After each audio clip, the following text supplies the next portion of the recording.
Hello, ladies and gentlemen, and welcome to the Polyhedron Claddercast episode 28. Hopefully, with much better sound this week. Well, to be fair, it couldn't be much worse. No. I was pulling my hair out editing that last episode. I think we nearly lost Steve's sanity a couple of weekends ago. He was frothing, to say the least. That's putting it very politely. Indeed. Ranting and raving, yes. Raving? Did you have the white gloves and the glow sticks on? Well, this happens every week. Introduce the podcast, and explain what we are, and then Andy will say something that just knocks me completely off kilter. That's me, baby. I'm the kilter knocker. I'm sure that must be a German term for something. The knocker kilter. Indeed. It's like Bubenholten. That's the German for the bra. That can't be true, surely. No, I believe it's not true. Its full name is Bubenholten Stoppenfloppen.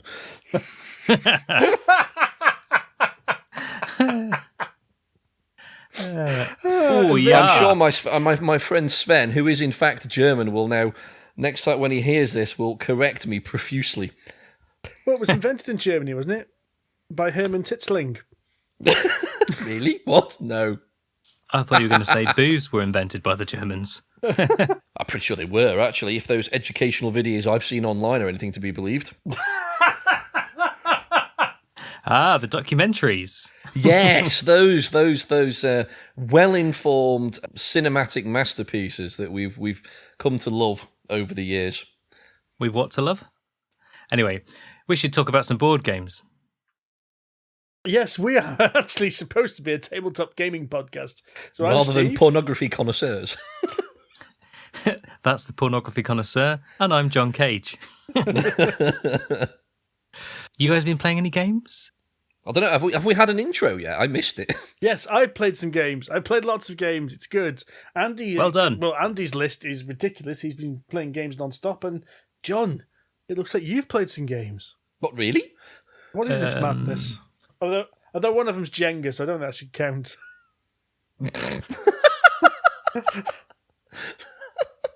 All right, no, I haven't played any games. Let's talk about what games you guys have played. Let's talk about something I've played. Well, actually, me and Andy have played, which is a game of trains. Yes. You guys have told me a little bit about this, and this I think might be up my street from the little nibbles that you've passed on before. So let's hear a bit more. I think this is actually right up your street, John. So the basic gist of this game is you are dealt a train of 7 carriages. So you have like this little card that represents your locomotive at the front, and you get 7 carriages numbered anywhere between 1 and 88. And you start off the game with the carriages in descending order. And to win the game, you simply have to rearrange the carriages into ascending order. Sounds simple enough. Simple as that. It sounds simple enough, yes. Now, there's a couple of ways in which you can do this. The first way is you can draw a card randomly from the deck and replace a current carriage in your train with the carriage you've just drawn. Okay, yeah, still simple. Even I'm still on the same page. Then what you do with the carriage you've removed goes into the centre of the table face up. And every single carriage card has got a special ability of some description. And most of them are swap cards, so you can swap the position of 2 different carriages on your train, or one allows you to move carriages further forward or further back. And then there's some really pain in the arse, let's screw everyone around the table, which forces everyone to either discard their front, middle, or rear carriage. Yes. And what you can do is, instead of taking a train from the deck, you can take one of these power-ups that's available face up in front of you. All sounds like quite a lot of fun. I can grasp this. That's basically, rules-wise, that's it. Yeah, it is. The entirety of the game, and it's simple, it's light, it takes about 15-20 minutes. Something like that, yeah. It's really quick. It costs less than a tenner, and it's probably one of the best games I've played this year. I have to agree, it's brilliant. In fact, we took it on holiday, and we played it quite a lot up there, because it is a pack of cards, that's it. It's that big, or small. It's that sort of size. There's nothing special in anything like that. There's no additional counters or pieces or score markers or anything like that. It's just a deck of 80-odd cards. Job done. And it's brilliant. It's fantastic. Because you said, Andy, right, because myself and Laura came to you and Amanda, didn't we? Yeah. For whatever reason. And you said, right, here we are, we'll play this. Okay. So we looked at each other skeptically. What in God's name is this turd he's about to roll out? And it turns out we played one game, like, right, we're playing that again. And again. And again. And then, Played about 5 games. And then you bought it on your phone while I was speaking to you. Yep, pretty much. That last bit, I mean, that's nothing special. Andy buys games on his phone every 5 minutes anyway, but... Oh, no, I didn't buy it. Laura bought it. Oh, okay. No, that is a ringing endorsement. It's quite nice as well because there's a little bit more strategy than what first appears on this. I was just going to say, it sounds like one of those games that if you can explain the rules in 30 seconds, my worry then is that it's going to be not a very deep game, like it's always going to be the same game again and again and again. But if it's the interactions that make it interesting, that make the differences, then that can work really well. Yeah, because if you're playing with people who kind of know what they're doing, you have to be very careful about what you discard. Yes. So okay. you've got to keep your eye on what everyone else is doing on their trains. And then there's a point when there's a bit of play in the odds as well. So you're kind of like, okay, I need to get a carriage between, say, 55 and 57. Well, there's not many carriages that fill in that gap. But if you want to try and get a carriage that's, 20 difference, you've got a good chance of drawing that card from the deck kind of thing. So there's a little bit of a balance in the numbers as well. It's not massively deep. It's no beard-strokingly analysis paralysis long Euro game, but at the same time, it's deep enough that if you're playing with the right people, there's plenty to keep your eye on, and it's not just a case of just drawing and seeing randomly what happens, Yeah, it's got variety. Yeah. It does. It has enough variety to keep you coming back for more, because it's light and fun. So if you played it for, say, an hour, like one game, I think that would be too much, and you'd probably get a bit bored. But because it's so quick, 10 minutes, 15 minutes, you're like, yeah, I could play that again. Then play it again. And it is because it's different enough each time that it keeps it exciting, because you can just screw somebody else over the next time rather than just the last person. Or I'm just going to take that power away from you to stop you winning the game, Steve. Similar to Barenpark then. Yes, I would actually say similar kind of level, actually. In that it's quite a simple game that you can play within sort of 10, 20 minutes. Probably more like 20 minutes for that one, but yeah, a very short game that you can play, and it's the interactions that make up the variety. So I played the Barenpark actually again this weekend. So I played it with some people that were a bit more experienced gamers in the past. I've played it with you, but I played it with my family as well, so we kind of gone for the very basic mode. So we put in all the achievements. What are you trying to say? No, me and you went through the rules nice, and we started off simple and we got more advanced. We did it properly. Well backpedaled. Played it with my parents, and we just went for the basic variants. I played it with some more attuned gamers, and we put all the achievements in. Mm-hmm. And blimey, that game plays fast when people who can, pick up games quick. I'm not kidding. We played a 3-player game in like 15 minutes. It was like bang, bang, bang, bang, bang, bang, bang, bang, bang, bang, bang, around the table. Although I did completely mess up one of the achievements. I got it in the end, but I completely messed up my park with rivers. It's easily done. Because there's one of the achievements. Because what you do is, in the advanced game, you pick 3 achievements. And these are basically like the first person to get 3 polar bear enclosures picks the top one. Or the first person to get 6 green items next to each other, but they're all picked randomly before each game. And this one was to basically make like a little river rapids ride around your park. So you had to get 3 rapids in line with each other, so it made a continuous river. And I'd put one down, picked up like one of the really big score pointing tiles, and then suddenly went, oh bugger. I've blocked myself off my own river rapids now, so I've got to start again. So whereas it should have just been like 3 river rapids tiles to get me all the points, I had 6 on the board in random different directions. So Nice. I like games that can scale like that. Yeah, I think Barenpark does a really good job at that. As I said, a game of trains doesn't have anything in it which naturally scales it. It's just you scaling the game to the other players, if that makes sense. Yeah, it makes sense. You've got to keep an eye on what everyone else has got as well. Because the winner can sneak up on you. Yes. I'll just draw this card. Oh, and I've won. Oh, god damn it! Really?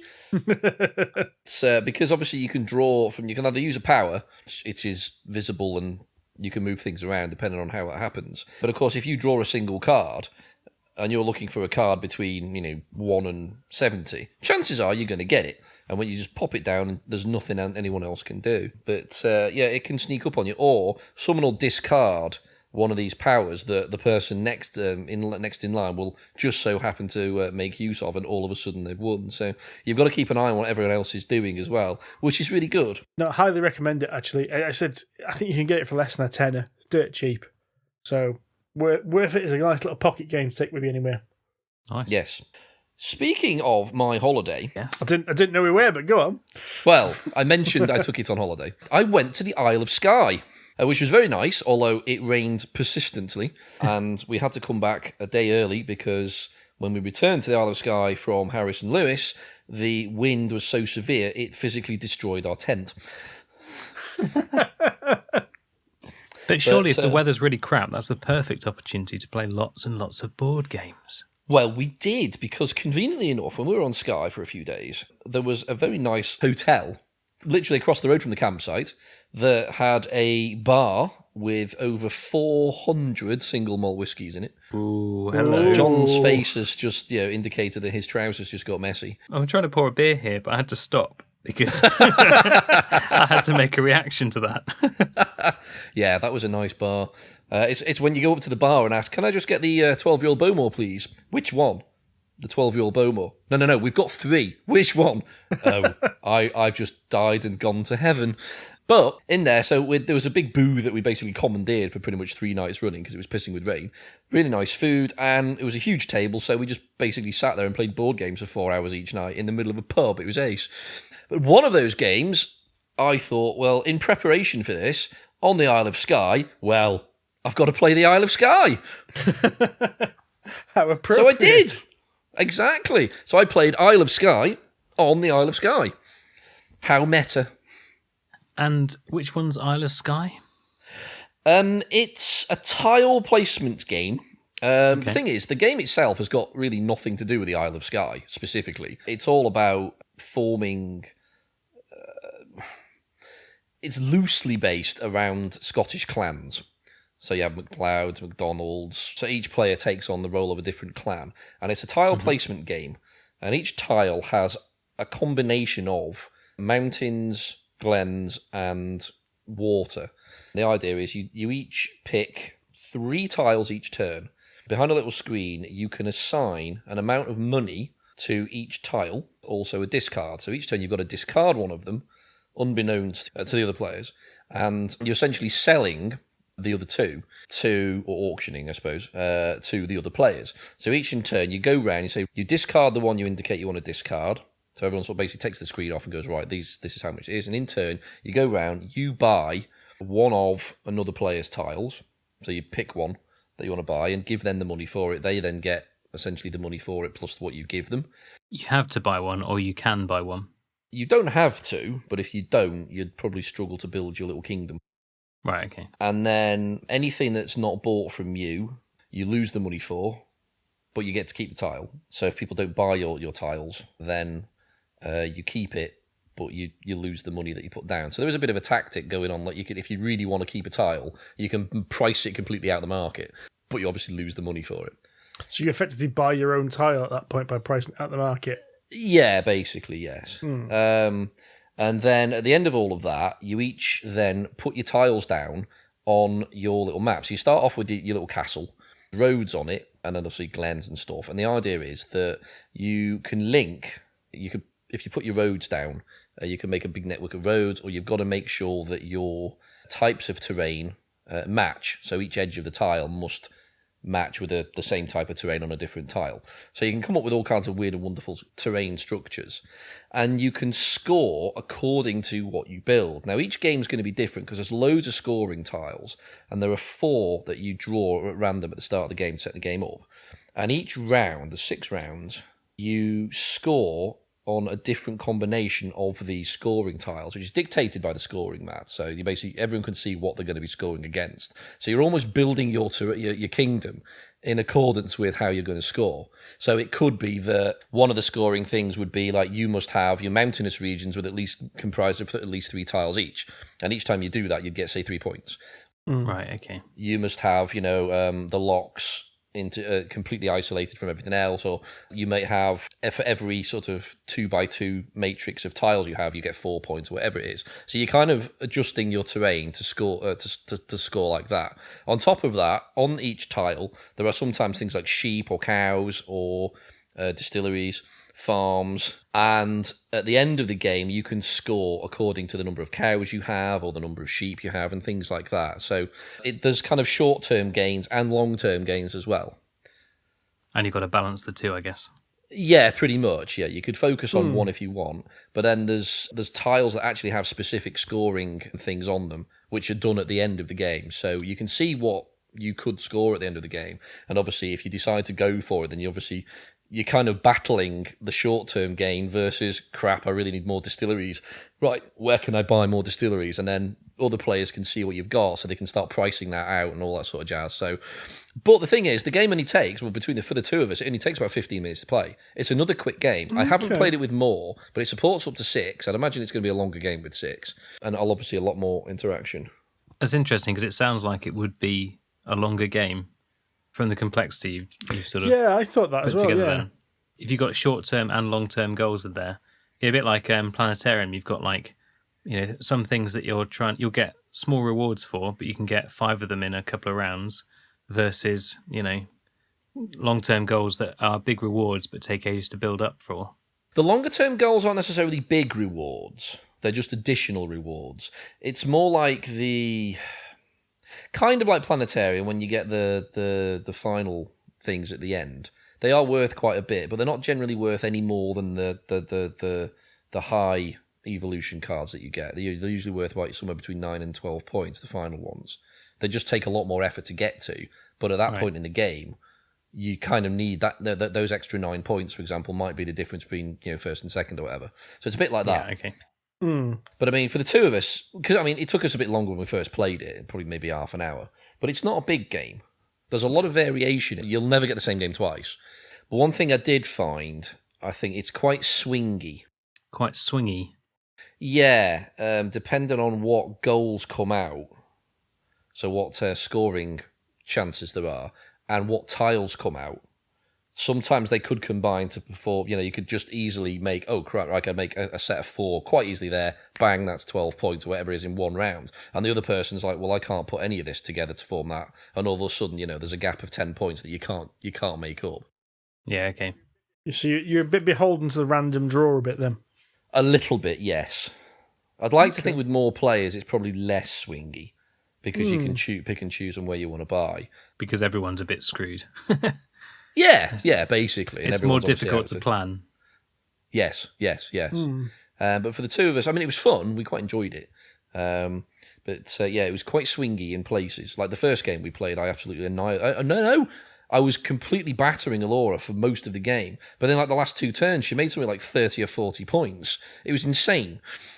And she actually won by something like 2 VPs, and I was disappointed. So those long-term things are pretty crucial then. Yeah, they definitely helped. And just the way she scored in the 2 rounds beforehand, because she had loads of, I think it was cows, but I can't remember. But she scored loads and loads of points just because of the way she'd arranged her tiles, and I hadn't considered that at all. And she scored really, really well. So, yeah, the Amanda tactic. Yeah, pretty much. Yeah. La la la, I'm just over here in the corner. Don't mind me. La la la la. Oh, I've won. Yeah. Don't mind me, guys, but... So, yeah, it's. I think it's quite a fun game. It's not perfect, but it was only 20 quid or something. It seemed to have a lot of buzz when it first came out. It seemed to be rather popular, and then just no one seemed to talk about it since. So I'm quite intrigued that there's some game in there. It sounds like it might be worth it. I was always a bit put off by the artwork. In what way? It reminded me of something you find on a tea towel in an Edinburgh gift shop. Okay. Do you know what? You're not wrong. It's not. It's either that or it's on a tin of shortbread that you give to your nan. Yes, that's it. Or bringing to give to the guys at work. Yeah, pretty much. It's that. It's not cheesy, but it's not far from it, It's very twee view of Scotland, isn't it? It is. It really is. Because, it's not directly anything to do with the Isle of Skye specifically. It's just generic Scottish clans. The thing is, it's been designed by a couple of Scandinavians, so maybe it's the external view of Scotland, which probably explains its tweeness. But the artwork for each clan is exactly the same. It's just changed colour for the different players, so you can identify who's who. That's accurate then, isn't it? Yeah. They just got slightly different colours on their kilts, right? That's the only difference. That's what it is, yeah. Because my kilt looks... Actually, I was going to say my kilt looks nothing like yours, John, but they're both bright yellow. Well, got yellow lines on them. Yeah, well, mine's mostly yellow. But then that is the MacLeod tartan. Yeah, modern ancient Macmillan looks a bit different. In fact, it's mostly kind of red and green with yellow stripes on. So they're nothing like each other, actually. No, okay. That's good. But my Harris tartan has got nothing like it either, which is, blue and green.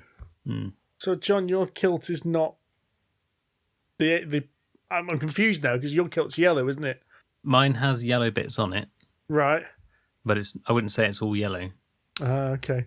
All right, then. I'm confused. The whole tartan thing's bloody confusing. Am I right in thinking it's also complete bollocks? In what sense? Probably It's a bit of a marketing strategy. It's like, oh, come find your family's hereditary tartan. Right, we can't find one for him. Quick, puts it together, quick. Oh, there we go. We've now registered your family tartan. You can do that, actually, yes. That bit's bollocks, yeah. Yeah, that is bollocks. But, I mean, there are the more ancient and traditional clans, because, I mean, the MacLeods go back till, like, the year 900 or something, which is something we did on holiday. We actually went back to my, quotes, ancestral home, Dunvegan Castle on Skye, which is the home of the Louds, or which obviously then became the MacLeods.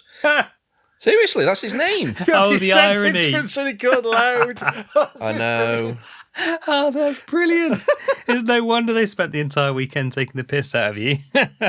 There's comedy gold in there.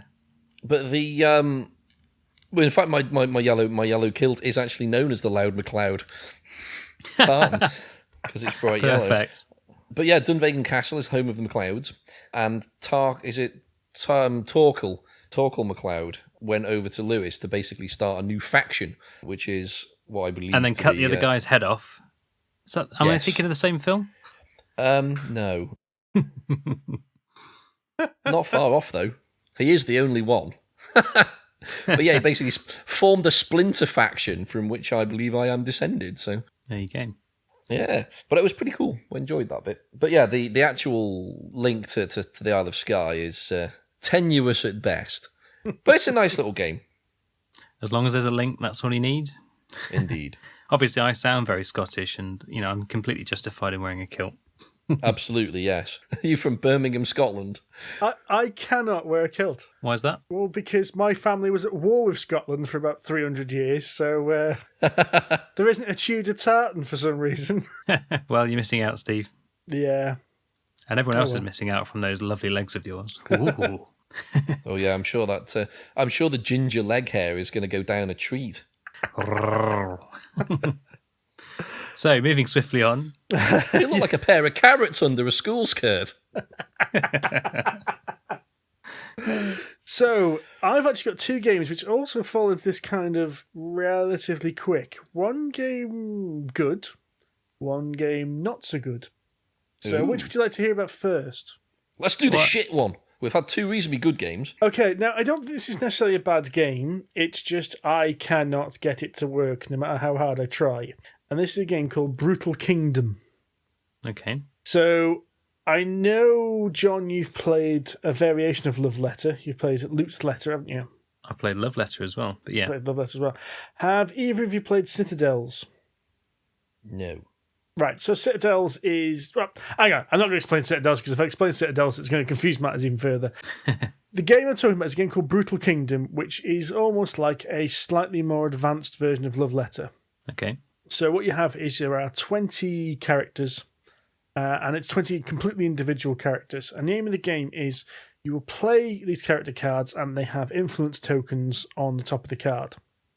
And so at the end of each of the rounds, when you've played your hand of 4 cards, you will gain some influence tokens from the pool. Okay. Right. What is different about it is, because as I said, each character is completely individual, so there's no cards duplicated, and certain characters will kill other characters. So, like, the assassin can kill the king or the queen, and I think the abbot can kill the witch or the other way around. There's this like convoluted thing of, A can kill B can kill C. Scissors kills paper. This is rock, paper, scissors, lizard, Spock, isn't it? No, I would say it's because that's quite convoluted. This is more linear. There's some characters can't be killed by other characters. Other characters allow you to swap hand cards with the players or look at what cards are not in play because there's some leftover cards. And if you've killed a card, it gets turned over, but annoyingly, every single card underneath gets turned over as well. So it ends around, don't get any of those influence tokens you've already got. Now, there's another really weird thing in it. Scoring at the end of the game is there are several different coloured influence tokens. Colours or chords, sorry. Colours. Colours, yeah. And so the points for each influence token is equal to the amount of influence tokens left in the middle of the board or table at the end of the game. So if you've got 2 influence tokens and there are 8 left in the middle of the table, you've got 16 points. Okay, yeah. Okay. Yep. And I cannot get this game to work. I've tried this for several people now, and to me, it just comes across as a complete random mess. Oh, really? I can see the theory behind it. I can see how the game's supposed to work. So you're supposed to get an appreciation of which character kills who. As words of Monty Python, who killed who. Let's not bicker and argue. And you're supposed to then be careful about which character you use when, in order to kind of say, right, okay, I can kill that character off. I'm going to hold this back because I've dealt cards round, so I know that they're happening. But it just seems to be that everyone kind of goes, well, I'll play that card. Well, that doesn't do anything. I'll play that card. Oh, it kills your king. King dead. Does that not come with the experience, though? Right, here's the problem I've been having with the game. Yes, I agree it probably comes with experience. However, it is a 4-player game, and every time I've played this, I've tried this with 2 different groups now, no one has really wanted to play a second game. That's kind of indicative that it's a big pile of shite in it. As I said, I don't think it's a terrible game. I was speaking to Matt from Creaking Shelves on Twitter. He was saying he loves the game because all of his players have got it and really get the gist of it. And I do wonder with a different group of people it's going to work better. Maybe you just need some more stubborn players. Wink, wink, nudge, nudge. Well, yeah, maybe I do, yeah. There's also things that you can play it with 3 players, but really you can tell the game's designed for 4 players and 4 players only. Which can be a bit of a pain in the ass to try and get it to the table as well. That does make it more tricky. Just needs more availability, but okay. So, yeah, one to avoid then. Well, for us. I think for us, if you're the kind of person who likes Citadels and Love Letter and wants something along the same kind of line, I think there's people out there who are going to like it. But as I said, I'm just struggling to find someone at the moment that can get enough people around the table to get the grasp and get it to work. Because I think even one person not understanding how the game works around the table just throws it into chaos. Yeah, okay. Yeah. So 4 people who know how to play the game and are really keeping an eye on which card is where and knowing when to play that card, I think they're going to get this. They're going to get a lot of mileage out of this. But as I said, just one person just goes, "Oh, I can play the assassin." It's like, oh, well, yeah. So, sort of akin to something like Bridge. For the record, I never actually played Bridge, but my grandmother used to go on about it all the fucking time. And everyone's grandmother did. Yeah, and the indication I got from that game is that you have to basically play it in pairs. But if one of you's crap, you're basically stuffed, and it kind of ruins the whole game because one pair's then massively at a disadvantage, and so the game's a bit crap because it's like, well, these guys are awesome, these guys are shit because that guy's an idiot. Yeah, that sounds about right because we used to play canasta at school in 6th form. In our free period, I mean, we studied really hard in our free periods, and Canasta's a game like that where you play in pairs, sort of diagonally opposite each other. And it's a 4-player and 4-player only game, and yeah, if one person's shit and just doesn't understand the communicate, you're not allowed to talk to each other in Canasta, but you can kind of wink and get the gist if you understand the game flow. You're like, right, it's pretty obvious. We're collecting 4s now, John. What? 8 what? Was that? No. Why is it always John? Why are you both looking at me like that? Bastards. But yeah, it's similar sort of idea. Yeah, if one person's crap, you're screwed. And it's really annoying, isn't it? I mean, one person crap in a lot of board games just means they're going to lose, but some board games actually rely on everyone, really understanding what's going on around the table. And sometimes, particularly if someone's new, like crap as in not going to win, not rather than being an idiot making stupid decisions almost seemingly deliberately Like if it's just someone new to the game, sometimes you can sort of help them through it. But there are games where that doesn't always work. Like if you basically tell them how to do a bit better, you either win or you don't. Yeah, you tell them how to do a bit better, and you go, why did I tell them that? Shit, now they're going to win. Bastard. It's a good way to get people to carry on playing it, though. It is, yeah. And then roll out the actual strategy next time. Oh, shit, they still won. God damn it. Maybe I should start following what I say rather than just saying it. You'd improve your game if you did this. Well, I should do that. Fuck. It's too late now. I've told them the weakness in not doing that. Oh, bollocks. Anyway, so that was Brutal Kingdom. I'd like to try it again with like 4 more astute gamers possibly, or people that I can try and give it another go. But it's that whole thing of there's so many games to play at the moment that a game has really got to be, get you going straight away. And unfortunately, I think the learning curve on this is just a bit too steep. It's got to be an exciting enough concept to engage people, and this one, it just doesn't meet quite the bar. I don't think so, no. So the other game I played is Century Spice Road, which is kind of one of the hot games at the moment. Ah, yes, 25 Shades of Brown. Yes, I need to play this with Andy because I've heard that it has colour blindness issues. Well, Fucking would do if it's got 25 Shades of Brown. To be fair, looking in my spice cupboard, I have that same problem. It is 25 Shades of Brown. And if the game looks like my spice rack, I'm fucked. So this is a game where you're trading spices, and there are 4 spices. So there's turmeric, cardamom, saffron, and cinnamon. Yep, 4 Shades of Brown. I was really hoping you'd say the last one was going to be garam masala, so that we could play it with my wife, Kaz, who for some reason can't pronounce that word. It always ends up as garam masala la la la la. No, hang on, that's not right. So yeah, Andy's going to have a bit of trouble with this because the turmeric is yellow cubes. Yep. And then the other 3 are green, red, and brown. Yeah, I'm screwed. are they different symbols? No, they're cubes. They're wooden cubes. Right, yeah, that's going to be tricky. There's no symbols on them. There's no iconography on them. They are cubes all exactly the same. Now, it'd be interesting to actually see how well, if Andy can differentiate between them, whether he sees them as different shades or not. But it's quite interesting. It is like, hang on, that is the entire red-green colour blindness spectrum in just 3 colours there, isn't it? Pretty much. Alarm bells are ringing. 4 colours of brown, yes. No, 3 colours of brown and 1 yellow. 3, sir. 4 colours of brown. That's what my eyes tell me. So the gist of this game is there'll be a set of scoring cards at the top of the board, and these will basically just be a case of if you've managed to collect, 3 green cubes and a red, or 2 yellows, 2 blues, 2 yellows, 2 blues, 2 yellows, 2 greens, a brown, and each one's worth a different amount of points. There's also, as you take these scoring cards off, they'll move to the left, and there's a pile of gold coins and silver coins above the first 2 slots. So the first slot's got gold coins, the second slot's got silver coins, and they're worth extra victory points. So the gold coins are worth 3, silver coins are worth 1. So there's a little bit of strategy when you grab cards, because if you know someone else is going for a card, you can hopefully get in after them and then get more points because it's moved along into a juicier slot. And the basic way the game works is you play cards from your hand. And these cards allow you to either gain cubes on the spices from the resources or trade them. And so each card will have a different trade ability on. So it might be, convert 2 yellow cubes into a red cube, convert 1 brown cube into 3 red and 2 yellow, or something like that.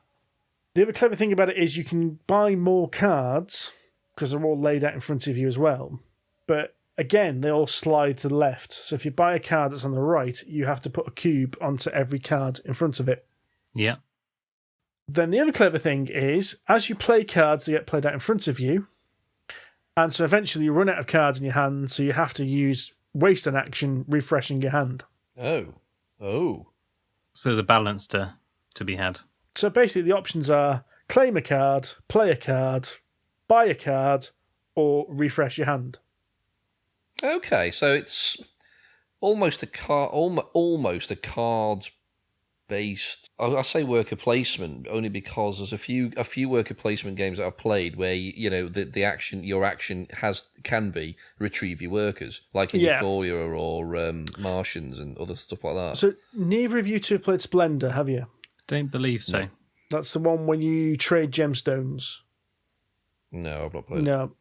But both of you have played Ticket to Ride, haven't you? Yes. A long time ago, but yeah. I would say it's like a Ticket to Ride, but the main cards allow you to change the colours of trains. Ah, okay, so you can customise where you're going, basically. Yeah. So you can load your own deck. Yeah, so instead of having in Ticket to Ride, you're collecting the trains, which are your coloured items. Well, you're collecting the train cards, actually, aren't you, which are your coloured items to fill routes on the board.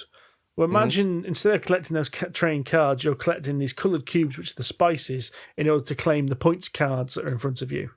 Okay. And then what you're doing is you're using this kind of little deck building system to allow you to like build up this engine. So, you'll play a card that gains you 2 yellow cubes. Next round, you'll use an action that turns those yellow cubes into a green and a red. Then you'll play a card that turns a red into a brown. Then you'll turn one that changes it to the green into 2 reds or something like that. So you've got to play this combination of like this A to B, B to C, C to D, E to 2 A's and a B, that kind of thing. Right. Yeah, it's the accumulation that makes you win. Yeah, it's accumulation and making that whole little engine as efficient as possible. So you might have to change and buy the new cards, in order to meet some of the new objectives that are turned up. Oh, okay. So in this one again, have you still got sort of short-term gains, which are dictated by the objective cards you get every turn? So, as I said, you've got this row of point-scoring cards out, but each point-scoring card is completely different. So it's not like a brown cube is worth the same throughout the game. Some cards might require 2 brown cubes, some of them might require 5, some of them might not require any kind of thing. So you need a combination of different cubes in order to claim those points. And you can claim them at any point. Yeah. And you don't lose the points if you, like, say you claim, you accumulate 2 yellows and 5 browns. You get the points for that, and then later on you trade those 5 browns for 2 greens, or whatever it is. You trade in those cubes to grab that victory point card. Oh, so you lose a cube, right? Yeah, okay, so you lose a cube, so you've got to start all over again. Right, okay, that makes sense. I'm having flashbacks to playing viticulture and having my mind warped. No, The thing is, viticulture is so light and easy. Well, this is even unless lighter. you play with cheese. John, you have to play Ave Roma. Oh my god, no. I don't want to play that again. I love it. I think it's brilliant. It's not that heavy, really. Maybe when you've played it a few times, it's not. I find games like that where there is an overwhelming number of potential options. I enjoy complicated games, but I find when there's no obvious like single way, like even if there's multiple ways to win the game, I like games where it's obvious that is a way to win the game, rather than you just kind of like, I do a little bit here and I'll do a little bit over here and a little bit. I've absolutely no idea whether this is, going to do anything like a reasonable strategy. And you get to the end and it's like, oh, I have won, or I've come second. But how the fuck did I come second? Because I didn't have a clue at any point in that game whether any of these strategies had any kind of value. Like, there's no way to see. So you're not a fan of the point salad, then? I find those games more difficult. I think it's partly that I play them less. Yeah. If I played more of them, I would probably get more of the gist of them. But I always find those kinds of games more tricky in that respect. Mm. Yes. Yeah, no. Ave Roma is a particularly complicated version of one of those. There is just so much on offer, and wrapping your head round it to start with is just insane. But yeah, Spice Road sounds interesting. I mean, not only because I want to colourblind test the fuck out of it, it does sound like my kind of game as well. Yeah, I would say it is really straightforward. It is that kind of, if you played Splendor, it's more difficult than Splendor. It's not quite as accessible. And I'd say it's a little bit more advanced than, say, Ticket to Ride, but it's got similar kind of feeling towards it. And it's really quick. It's because you just take one action, again, bang, bang, bang, bang, bang around the table. And just like Game of Trains, you've got to keep a real eye on what everyone else is doing. Right. Because somebody might be going for that card that you're going for. So do you try and beat them to it by being more efficient? Or do you go for a card that's either before or after them, knowing how that's going to affect them? It's the interaction on scoring points is actually the cleverest bit of the game, especially 2 players. It's quite cutthroat at 2 players because you really do have to keep an eye on what people are going for. Awesome. Because the gold coins are worth I think they're worth 4 points each, and most cards are like between 8 and 16 points for picking up a card. Is it available now, or is it a Kickstarter? Yeah, or... no. It's a published game. Right. Plan B Games, which I think are part of Z-Man. So it came out about 2 or 3 weeks ago. It was out at the UK Games Expo. Okay. And I think that was more or less when it launched. It's been out a few Brilliant. weeks. It's blinged up to the max as well. Okay. Because all the little, you've got the spice cubes, so normally games just throw some cubes in a plastic bag. That actually puts little plastic bowls that they go in to go on the table. Oh, that's nice. And then the coins are actually metal coins, which are usually like a fancy schmancy upgrade. So you think to yourself, well, there's no real need for them coins being metal coins, but then you're playing with the game and going, I've got metal coins, this is awesome. Nice. So what you're saying is it's worth the £31 it currently is on Amazon Prime? I think yes. It is.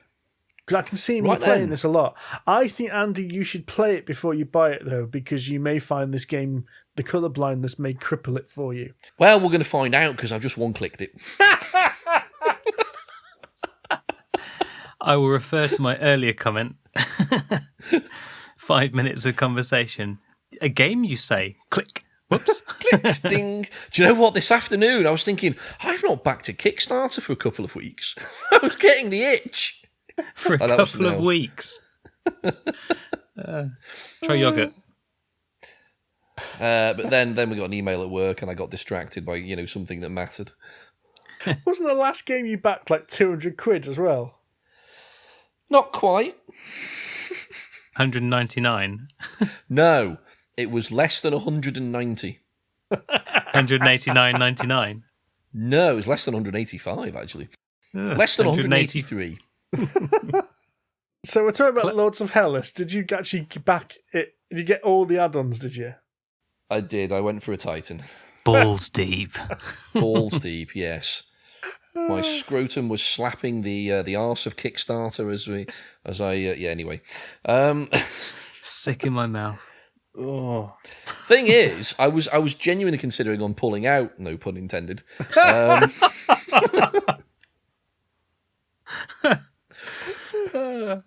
Because there was a lot of discussion around actually Lords of Hellas about whether it was worth doing it, and because a lot of it off the shelf once it came out and at retail and stuff. So I was genuinely in two minds because it ain't cheap, but I got distracted, completely forgot to unback it, and then it's like, yeah, it's backed. Oh shit! See, I was you going to made me back laugh. it, and I've got to admit, I backed out because you were going balls deep on it.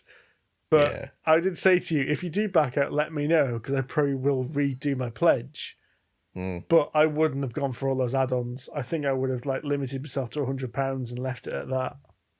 Just gone for the base box. Yeah, maybe I would have gone for the basic base box, not the pre-painted one, and maybe gone for a couple of expansions or something like that, because it was getting stupid. They were announcing another add-on every 4 days or something on that. I couldn't keep up with it. It was ridiculous. But I mean, there is a lot there for your money. There's no two ways about it. But I think In terms of miniatures, certainly. oh yeah, absolutely, yeah. There's a lot of concern about whether the game's any good or not, but they've got a good reputation now. So When I read the reviews and saw the intros and things, it sounded like lots of cool concepts and some really, really pretty miniatures. But I just didn't get a sense of there being much of a substance, like a real draw you in kind of game. It just seemed like a load of cool ideas. Here's some pretty miniatures. Pow! sounds great. That's basically Kickstarter in a nutshell. That is. It Yeah, is. fair point. It's insane. Let me put it this way: the bits that I saw didn't look like they gelled together well. Okay. Yeah, I think there is that concern, John. It's valid, but fuck it. Look at the state of it. It looks great. Who cares? It's gorgeous. And to be fair, a Titan pledge I can probably flip for £183, but we'll see. So, but I mean that's not due. The thing is they're shipping it in like 2 bits as well. So you get the base game towards the end of this year or early next year, and then you don't get the next bit for another few months after that. So they've kind of done a Dark Souls, Yeah. which kind of annoys me, but never mind. I think it's okay if it's a good game.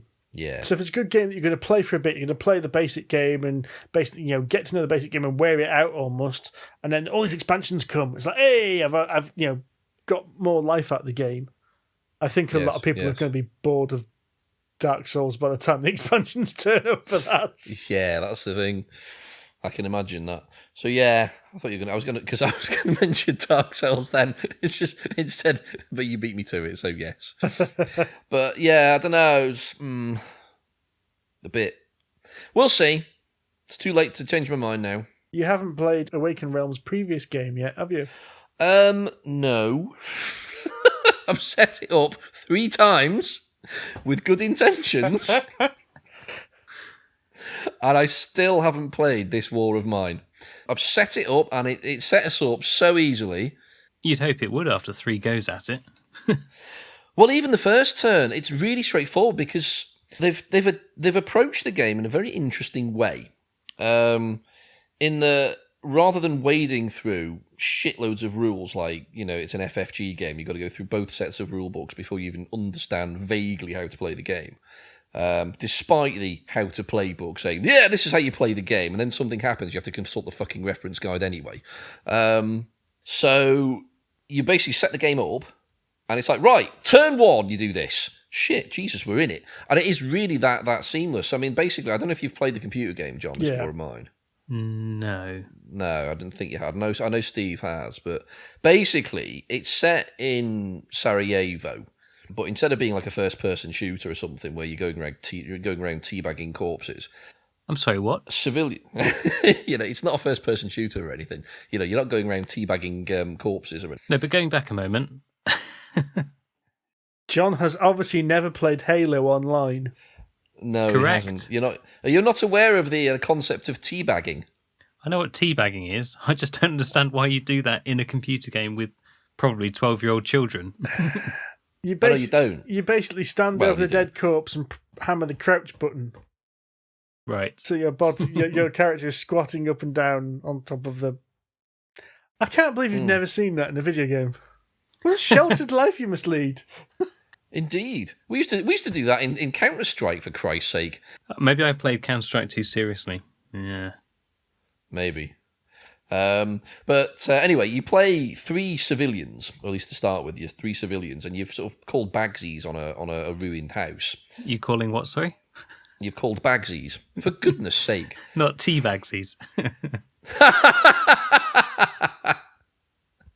That was good. Sorry. I'll give you that. Dibs on a house, and you're basically trying to live and survive the war. And it's mostly black and white. So it's nicely shaded, the graphics. So it's pseudo 3D. You're basically just trying to survive life. But you're in a ruined house, so the heating and lighting and stuff doesn't work. So the idea is that you go scavenging at night to go around ruined buildings and sort of find materials and food and all these sort of bits and bobs. And the idea is you go along, you build a little log burner and a heater, and you upgrade the kitchen to actually, have a gas stove so you can cook food, which is better for you, and build beds so you can rest properly, all that sort of stuff. Mechanically, it's quite a simple game, isn't it? Gain stuff, build stuff, crafting system. Yeah. And the mechanics is pretty straightforward. It's just the mind-crushing despair. It is so depressing. Soul-crushing despair, of... It is, yeah. I mean, because the characters in the game have statuses on them. They're either, hungry, tired, ill, miserable. They are just permanently fucking miserable. I mean, you can buy them a porn mag or something to cheer them up for a bit, but eventually they'll just get miserable again. And honestly, I cannot play the computer game for more than about an hour without honestly wanting to slit my wrists. I can't even do an hour, but 30 minutes is most I've managed to do. I think we have discussed this before, actually, because I remember talking about... oh, bollocks, it's gone. Oh, Don't Starve, that's it. Oh, no, Don't Starve is cutesy. Because what you got to remember, this is based on real-life stories and the siege of Sarajevo. So So it's cutesy in its thematic kind of way, but it's still got that desperate feel of, I'm going to die any second now. I just got to make it through this night, but I'm getting a bit low on food. I need to go and get over that, and I need some more resources over here to try and build up my house. But shit, if I got to... Oh, fuck, I've starved again. I've been eaten by something horrible. No, that's it. So this is like that, but like everything is like this horrible moral dilemma.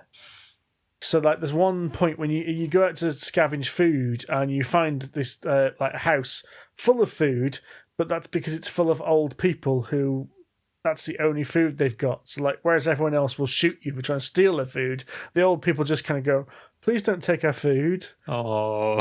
And you're like, Yeah. what do I do? Thanks for the food. Yeah. Bye. But it is genuinely like that. And during the night, if you're out and you haven't got suitable defences in your house, you can get raided. Yeah. So you can go out scavenging, bring back a shitload of stuff, you get back and the house has got fuck all in it because basically people have done to you what you've done to them.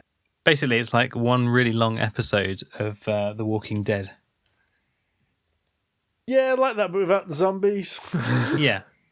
Yeah, just real people. Well, I mean, half of The Walking Dead is about how the living are coping as well.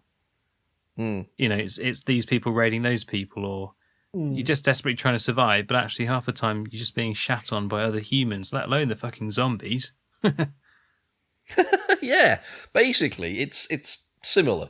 And I say, I've set the board game up 3 times now with the intent of playing it, and I've got to the point of looking and going, I know this is going to be fucking depressing, I'm really not in the mood for it, and just then packed it up again.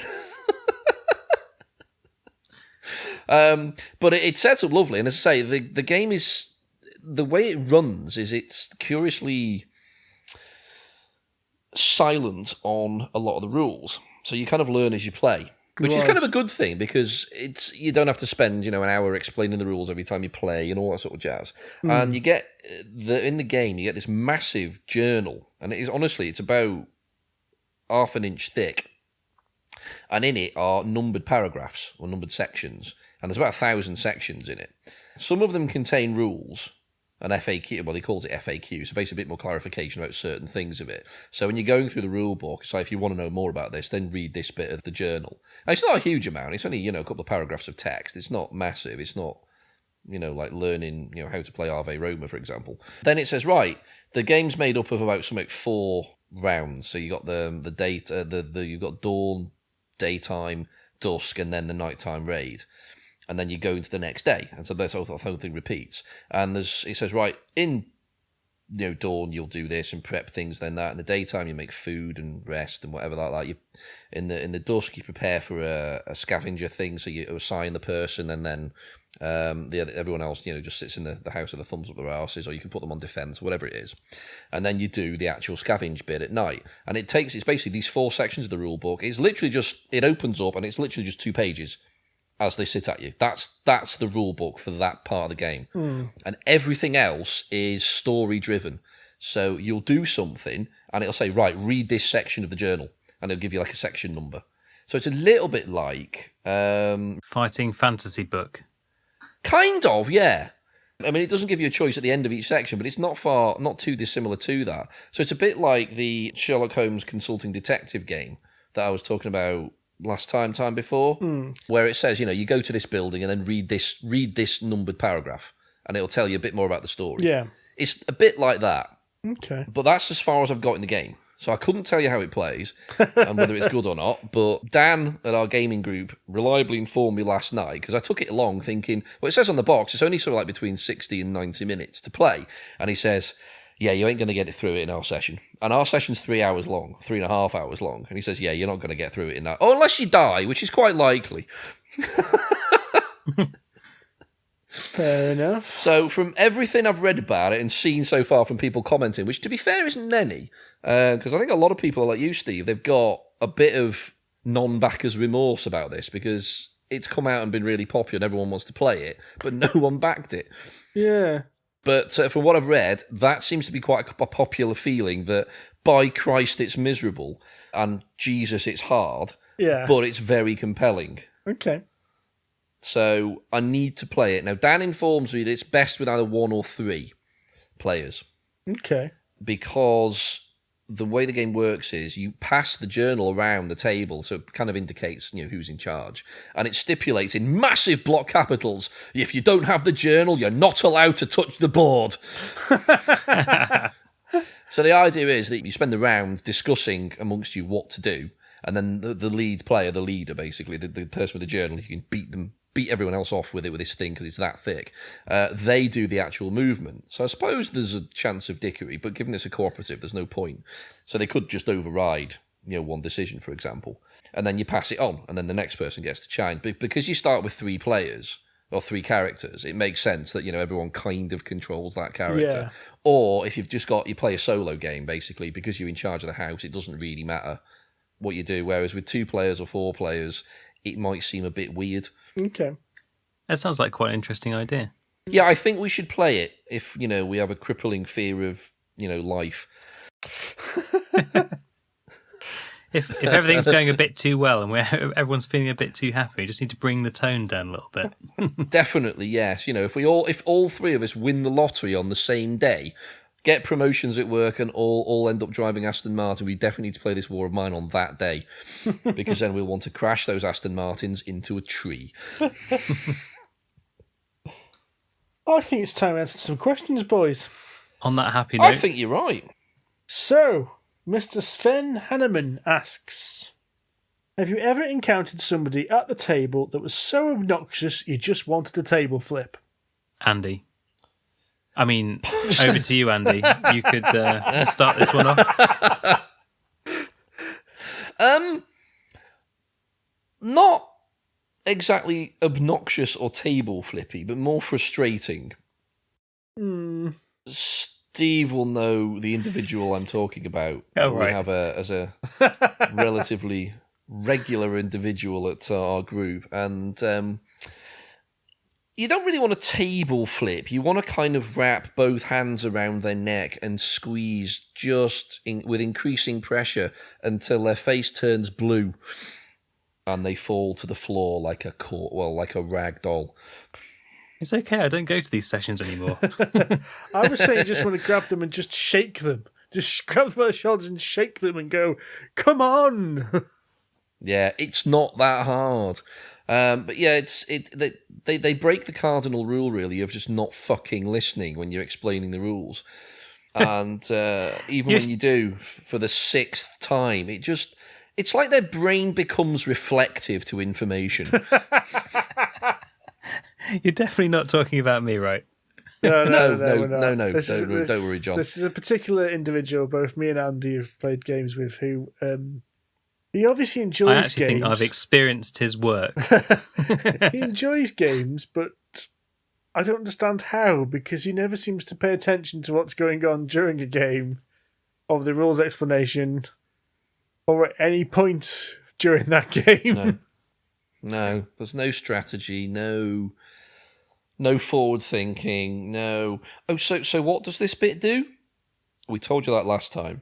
Oh, so what should I do? And you end up basically just kind of playing a game for them. You're like, this is not fun anymore. Because whilst, some people can get stuck in analysis paralysis, which, is annoying, but sometimes it happens, this individual is kind of stuck in just general paralysis. I promise you, if I play Ava Roma, it will be me. You see, that's forgivable because it's actually quite complicated. Yes.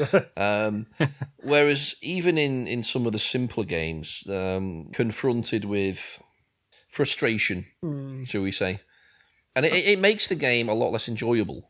I wonder if that person could cope with Talisman. Yes. You should totally try and teach it to them, John. Yeah. 7 hours of that. you come along and then you can just act like a wasp trap people put out, a bit of like a jar with some sweet stuff in. The wasp can't get out of it. You're effectively the wasp trap for this individual. He comes in. Oh, come play Talisman. Aha! So you're admitting Talisman is the sweet stuff. Who's fallen into whose trap, Steve?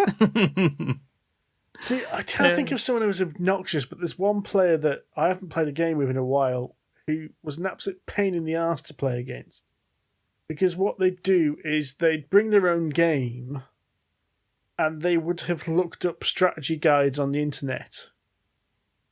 So worked out the best strategy to play this game.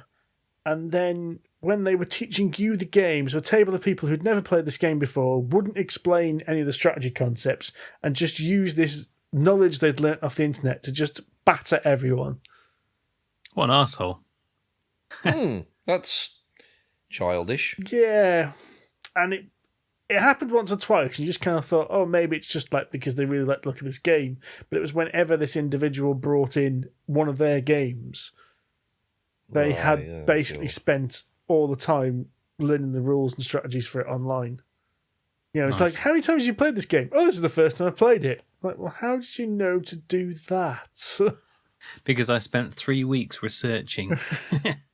Make sure I could crush people on the first possible play and every single play after that.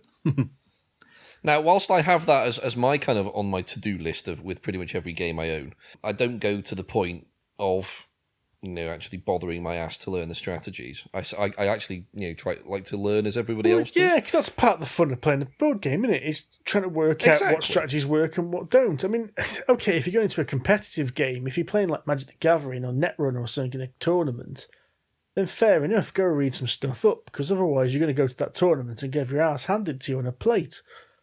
But that's like playing online games. It's a great opportunity to find out how crap you are.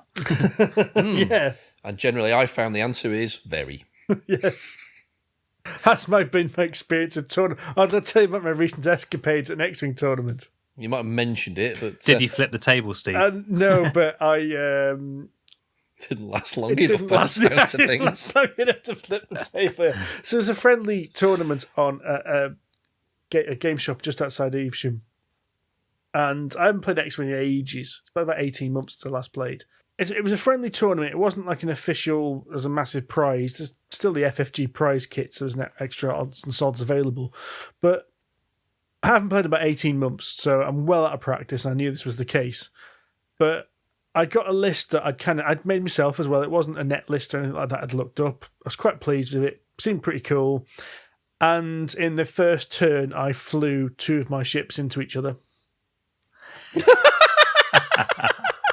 So that's the first turn where you don't have to worry about manoeuvring around the enemy because you basically have open space in front of you. And I basically wanted to sweep everything to the right-hand side so they could swing round the board and try and get behind the enemy.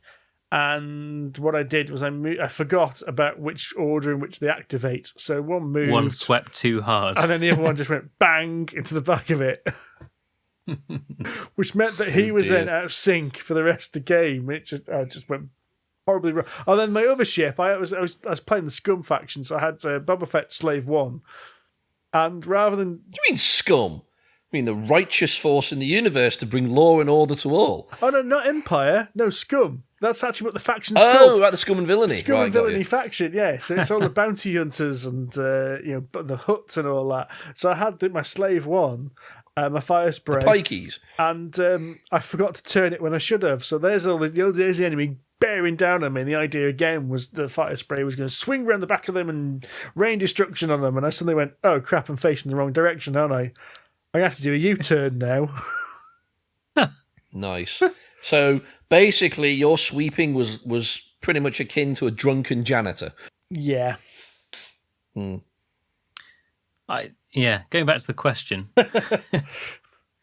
I don't think I've really encountered anyone so obnoxious that I wanted to table flip it like you guys, but I have encountered D&D sessions where one player, for whatever reason, seems to take it upon themselves to be the team.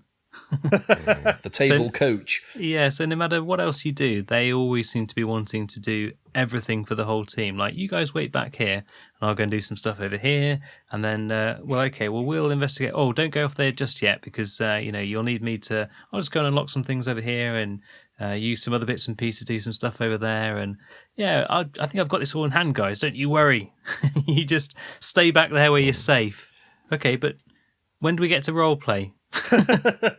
Yeah, the one person who's made a character who can do absolutely everything amazingly, and so everyone else is kind of like, well, I might as well stay at home then, mightn't I?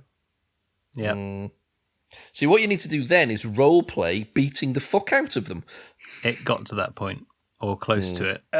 This particular individual had a find familiar spell, so they had entered this dungeon with a familiar, and I was getting particularly annoyed that said familiar was running ahead the majority of the time, And he put it through a place where 2 zombies were actually waiting. So I just said, right, the zombies are just eating it. The last thing you see is a ferret. Was he familiar with ferret? Was the last thing you see was the ferret's head going into a zombie's mouth. Nice. It was you, Dave. That was particularly satisfying. You could see everyone at the table, the DM, every other player except Dave, really delighted, and Dave just mourning the loss of his poor ferret, whatever it was called. Everyone else is going, fuck that ferret's dead. God, you know it's bad when the DM's getting pissed off. It was a useful... Well, no, that's normally a good sign. It was a useful tool, but at some point you're just like, well, we'll just send in the ferret. Every single room we go into, send in the ferret. Is it dead? No, it's probably all right. It's not come back out. Okay, let's get another one. I'm playing D&D tomorrow, actually. Yeah, group of found via meetup.com. So if I'm not... It's not a dating site. No? I think it depends how you spell meat. For nerds. No, so it's a bunch of random people I've met on the internet. So if we don't have a podcast in 2 weeks' time, then please send police and search and rescue too. Okie dokie. What are you playing? Are you playing Mines of Fandalar? No, or? one of the players has already played Mines of Fandalar, which is really annoying because I would have liked to have done that again.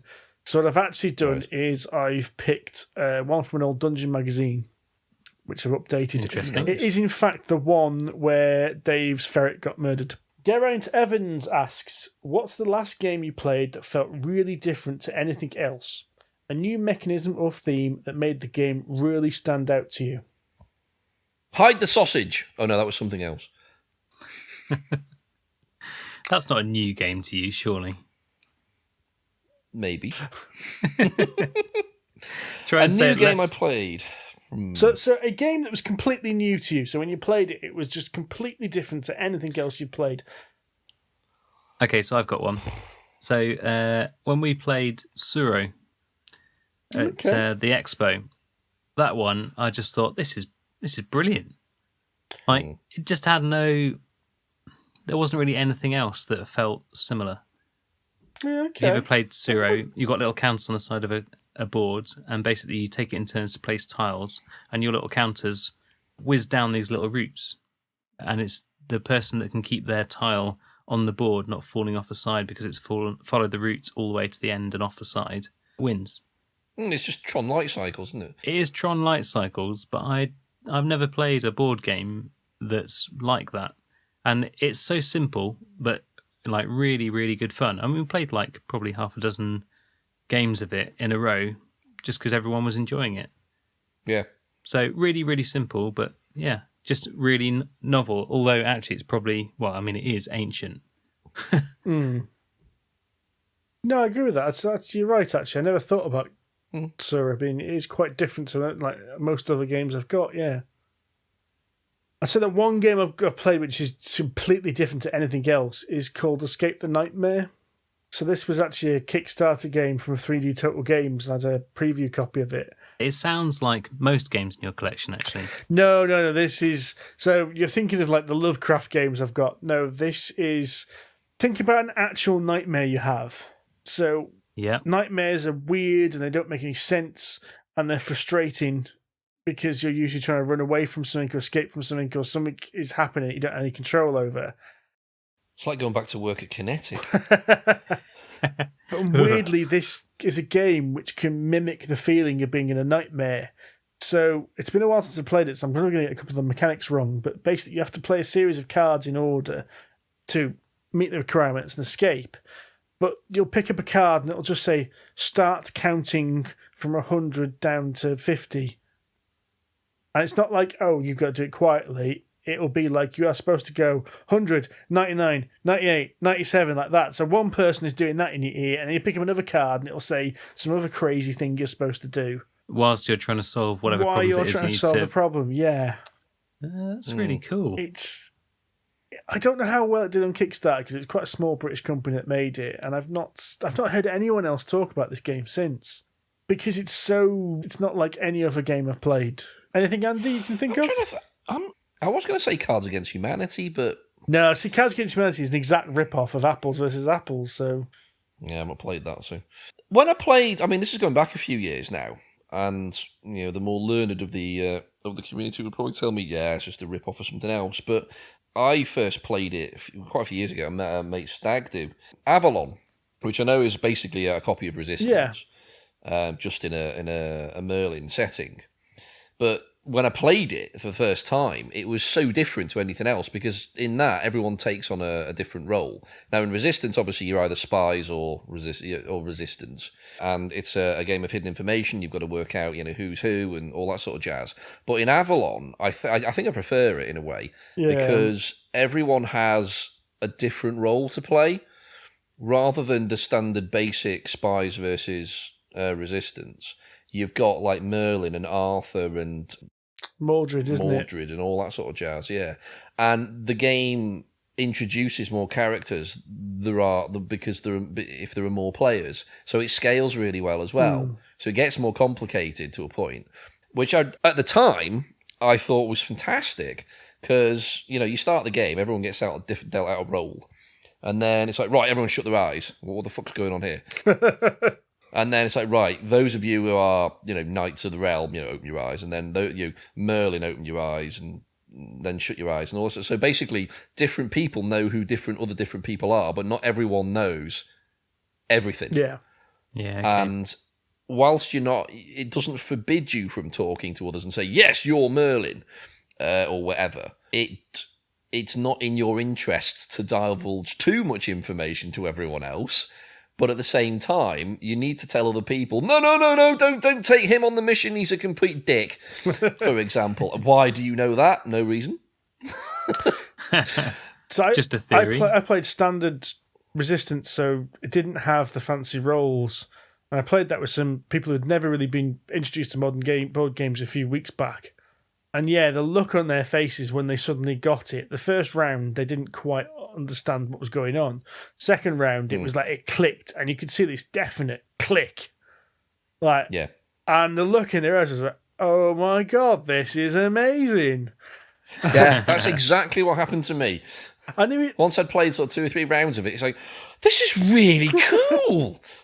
And they've all been like since, I really enjoyed that spy game. They had no idea what the game was called, but that spy game was brilliant, trying to work out who was who. Yeah. And there was one game actually. It just reminds me because when I turned up, because there's a few people already in the house that we'd rented. Actually, no, it was the stag's dad actually that owned it. But they got this sort of house in the arsehole of Pembrokeshire that we basically used for the weekend, and they'd already got one game going, and it was a game about dwarves running a colony underground, and I honestly can't remember for the life of me what it's called. But one of my mates had sort of basically running a pig farm, and the other one was basically just trying to run a brewery. Now, the idea being that you're supposed to run little aspects of it. Now, I thought it was Caverna, but I don't think it is. Okay. It seems similar to Caverna, and it probably was Caverna, but I don't remember it being called Caverna because there's little models of pigs and sheep and barrels and stuff in the game. Now, it might have been a deluxe copy of it, I don't know. I remember seeing that when I turned up. I'd say they were halfway through a game, so I didn't start playing it, so I hadn't got a fucking clue what it was called. But that looked interesting. But this was, 5-6 years ago now. Okay. So yeah, this was, well before I got back into board gaming. But yeah, playing Avalon for the first time was belting. So, Abby asks, did you ever create a board game when you were children or use a pre-existing game and completely change the rules? Yes. Actually, I don't know if you guys remember The Key to the Kingdom. Yes. I used to love that game. It was brilliant. My brother had it, and we played it all the time. And I decided, right, that's shit. I'm going to make my own version of it. So I got this massive, great piece of plywood. And at the time, for some reason, I had this like rubber stamp, and it was basically a set of feet. So it's footsteps, like someone had put their feet in ink and just, walked somewhere. So I made every single pathway in the game this set of feet, just basically to use this rubber stamp and get my money's worth out of it. But I introduced things like, little pits of snakes, and I glued on little wooden things to act as like collapsible bridges and stuff, and played it. And I do remember it being distinctly shit. In what But sense? I was about 9. Why was it shit? It didn't work. Because it was basically just roll and move. But every time you got to this bridge, because it was about 15 sections long and you're only using a D6, there was fucking no chance you'd ever get across it without dying, basically. Because at the time, I didn't really understand the idea of averages and statistics and balancing and all this sort of stuff. He's like, right, no, make it ridiculously hard. No one's going to win this game. And then you realise that if you can never win a game, it's not actually that much fun. No, that does make it more tricky. John? When you say children, I mean, children's a strong word, isn't it? Like, I still think like a child. And so I can't remember if it was last summer or the summer before, but when we were up in this cottage I've got on the west coast of Scotland, playing board games and that sort of stuff, and eventually, I know this is hard to believe, but you do get bored of Talisman eventually. When you've played it for like 3 days or I thought you were something. going to say 3 minutes then. How dare you? Ooh! But yeah, so you've had a few too many beers, and you start thinking, I wonder if you could make... Sorry, whoa. Too many beers? Oh my God, what do you He's mean? only about cans of Tennants. Ah. You're basically just recycling liquid at this point. I mean, when you're so full that you're almost drowning. Oh God, I felt like that at my stag do. I felt like I was my beer was right up to here. Like my Adam's apple was where my beer level of beer was. I actually made that mistake on the stag do I was on last weekend, actually, in London. We went out we were all starving, so a few of us went to Five Guys. Really good burger joint, if you've never been. Yeah, Bloody just expensive. need a mortgage to buy the burger. You do, Jesus Christ. I mean, they're very good burgers, and I do like the fact that they assume you want a double burger. A man's burger. But knowing they were going out drinking, I made a massive tactical error and had a shake as well. So basically, I was just full of milk for about an hour and a half. When we went back to the pub, I just couldn't move. It's like, Andy, do you want a pint? No. What do you mean you don't want a pint? You're having a pint. I don't want it. I can't drink it. So basically, I got through about 4 whiskies, which, to be fair, sorted me out nice. But I could not physically stomach anything because I was so full because of this fucking milkshake. So anyway, we drank a lot of beer, and we started trying to come up with our own version of Talisman, basically. So the events were all stuff like our mates appearing or someone being sick on the floor or, basically a drunken version of that, your mates on holiday. I actually think that we started making it 2D, though, rather than going around in the rings. So I think City of Kings, we probably due some royalties. I'm pretty sure you've just tagged our holiday home with mics. What we don't realize about Frank is he's actually a spy. He's actually Dave. Hang on. Isn't Frank from Bristol as well? Ooh. And I've never seen the two of them in a room together. No. Hang on a minute. There you go. See, I don't remember making a game. I must have made one like when I was like 6 or 7 or something like that, but I don't really remember making one later. See, the thing is, like you say about Key to the Kingdom, that was about the time I got into Dungeons and Dragons when Key to the Kingdom came out. So once like the concept of Dungeons and Dragons gets entered into your mind, that's it. You don't need to make board games because you're just going to be drawing dungeons for the rest of your life. Did that a lot too. And in fact, I remember spending an entire weekend with a friend of mine making an adventure. And it involved this, because I basically just watched Indiana Jones and the Temple of Doom and thinking it was amazing. And I made this adventure with a load of mines, and, you know, the way that most adventures involve a mine in some shape or form. And I made this massive cart run. So it's pages and pages and pages of this massive, ridiculous, intricate network of minecart railways, and you can shoot from one to the other. And if you flick to switch, you go onto a different track, and it'll take you somewhere else. It took me an entire weekend to draw, and then I looked at it and went, "No one's playing it." And then you played Robo Rally for the first time and thought, "Fuck, I should have published it." I should have done. Oh, but it was just enormous. It was ridiculous to keep track of. Because you had to literally put it out on the floor, because it's all on A4 sheets. And it was just enormous. It was just ridiculous. Sounds kind of fun, actually. It was fun, but you're like, there's no way anyone's ever going to play this. Maybe I should do it. Kickstarter. Yeah. What? Never heard of it, John.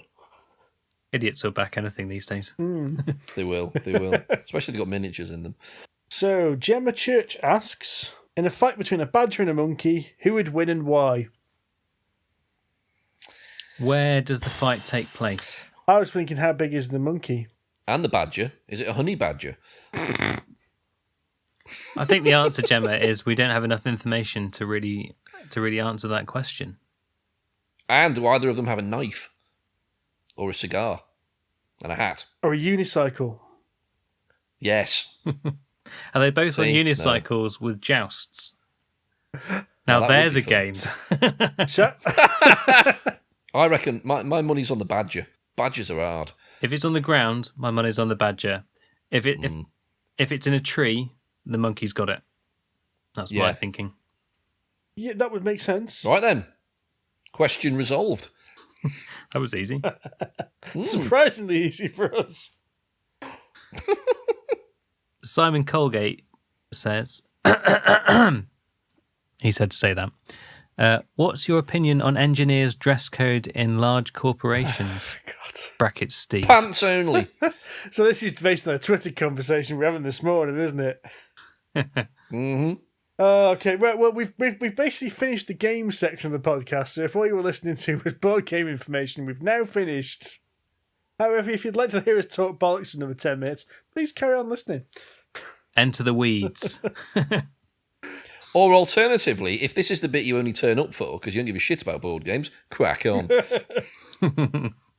Oh, God, this was due to a conversation about software engineers and mechanical engineers and what they have to wear for work, isn't it?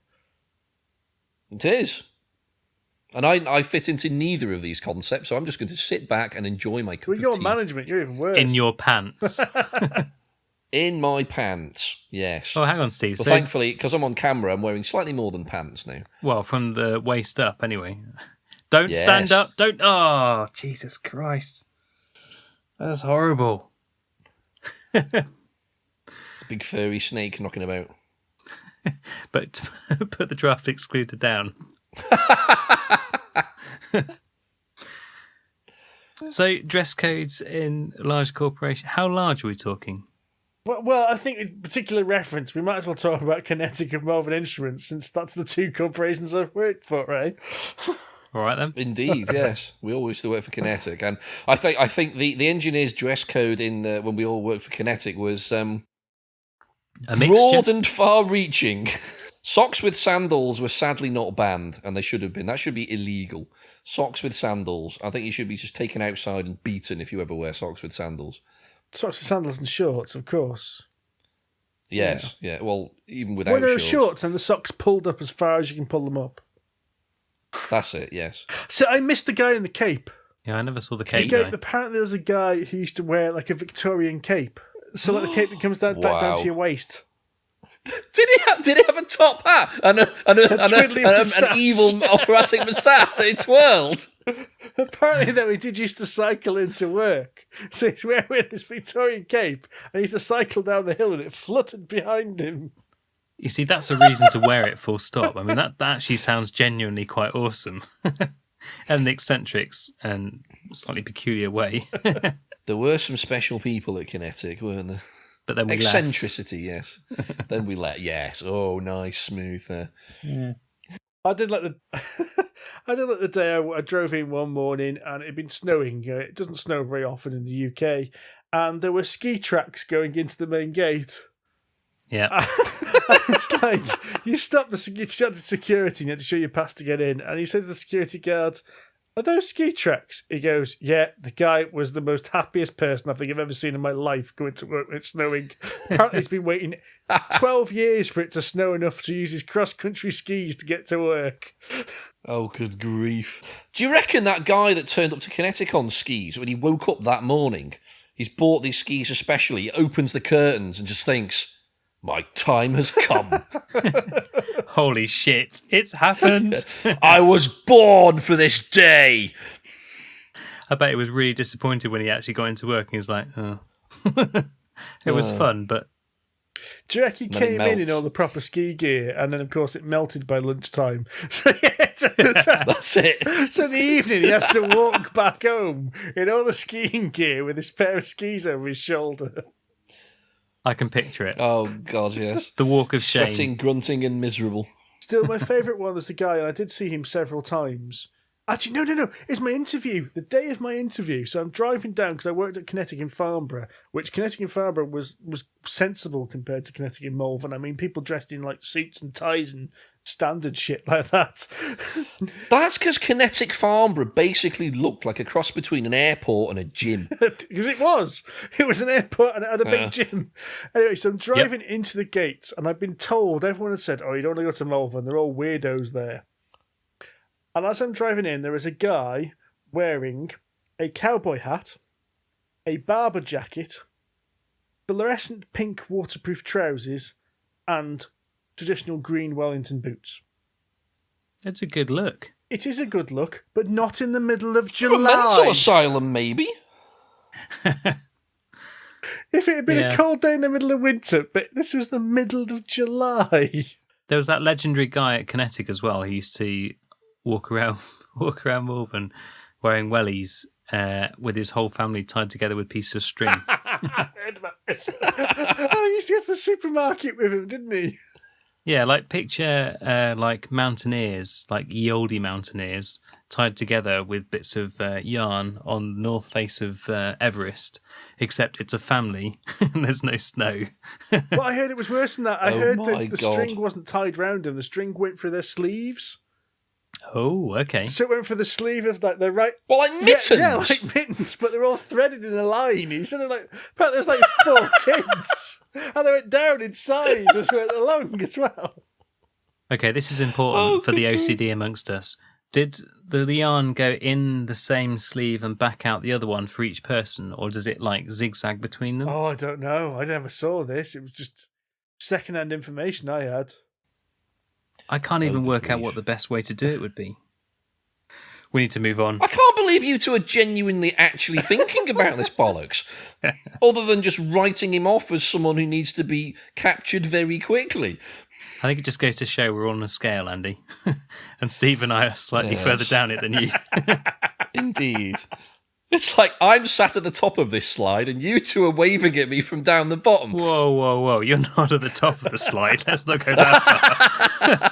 Speeding down quickly with a big lunatic grin on my face. That sounds more like you.